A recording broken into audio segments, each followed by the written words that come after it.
Bonjour chers tous, je suis heureux de vous entretenir ce jour. J'aimerais bien exhorter les uns et les autres à la prise de conscience ou mieux à l'éveil de la conscience. Et c'est vrai que la situation que nous traversons, que ce soit dans notre pays, tout comme en Afrique entière, nécessite à ce que nous, populations, nous puissions nous réveiller. En nous réveillant, nous aiderons aussi nos dirigeants à mieux répondre à nos besoins. Tenez pour exemple la situation de ce qui se passe dans la plupart des pays africains aujourd'hui, où les dirigeants, une fois élus, veulent imposer leur volonté. C'est vrai qu'un dirigeant a toujours une vision pour laquelle il a été élu, qu'il a présenté à la population, et la population l'a élu pour ça. Mais à fin de compte, une fois qu'il a exécuté un mandat quelconque, il commence à implémenter peut-être des choses qui sortent aussi de l'ordinaire, ce qui n'est toujours pas bon. Alors nous aurions aimé que nous soyons tous éveillés, consciencieux, pour que nous puissions de temps à autre ramener nos dirigeants à la raison.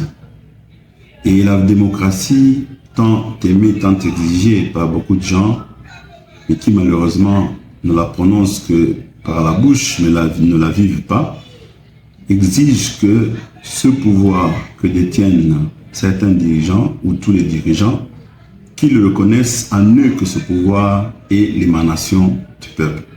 Et c'est le peuple qui décide, disons, d'amener le pays vers la destinée souhaitée.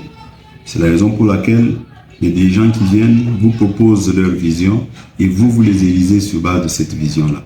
Donc soyons consciencieux, le pouvoir doit véritablement revenir au peuple qui est le souverain, que cette souveraineté du peuple ne soit pas seulement théorique, mais doit être pratique et doit être vécue. C'est le peuple qui doit décider de sa destinée. Aujourd'hui, nous voyons certains responsables dans certaines institutions qui décident de faire des routes à gauche et à droite, de construire des édifices à gauche et à droite, sans véritablement répondre aux besoins de la population. Nous voyons toujours que la misère continue à se propager dans nos villes, dans nos provinces, dans nos pays, parce que ceux qui dirigent font des choses selon leur propre planification, sans répondre aux désirata du peuple. Et nous aimerions que le peuple puisse récupérer sa souveraineté, que le peuple puisse décider et orienter les actions des dirigeants dans ce que cette population, ce peuple veut. Donc tout ça est possible si et seulement si nous prenons conscience de notre pouvoir, si nous prenons conscience de ce que nous voulons réellement et si nous prenons conscience de là où nous voulons que les dirigeants nous amènent. Ce n'est pas eux qui doivent nous amener, c'est nous la population qui devons leur dire où est-ce que nous voulons que vous puissiez nous amener. Il faudrait qu'on change la donne et qu'on comprenne que c'est véritablement le peuple qui conduit ce pays. Le dirigeant n'est qu'un représentant et qui on a confié le pouvoir pour représenter tout ce peuple, parce que si chacun de nous doit parler, ce sera du désordre. C'est la raison pour laquelle nous choisissons des représentants, des dirigeants. Donc prenons conscience, c'est nous qui amenons le pays vers la destinée ultime. C'est nous qui avons la décision, soit d'amener le pays vers le haut ou vers le bas. Donc prenons vraiment conscience pour que nous puissions comprendre que tout passe par nous, peuple. Et c'est à nous que revient la décision de donner à qui que ce soit le pouvoir et de nous amener selon le programme que nous lui aurons proposé, dont nous lui aurons recommandé. Faites-nous ceci, faites-nous cela. Aujourd'hui, nous voyons beaucoup d'indices de développement qui ne passent pas. Mais malheureusement, nous ne voyons que des individus qui se font beaucoup d'argent.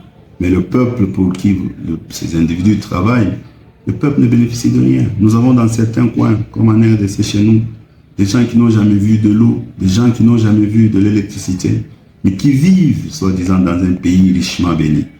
Donc nous devons vivre ces réalités. Que cela ne soit pas seulement chanté dans l'hymne national, que cela ne soit pas seulement enseigné à l'école, mais que ce soit véritablement le vécu voulu de tous les Congolais, par exemple, parce que moi-même je suis Congolais. Donc, je donne ce message, pas seulement pour ma population congolaise, mais aussi pour tous les Africains qui pourront nous suivre et qui pourront comprendre que la destinée de notre Afrique tout entière dépend de la détermination de nos peuples. Merci.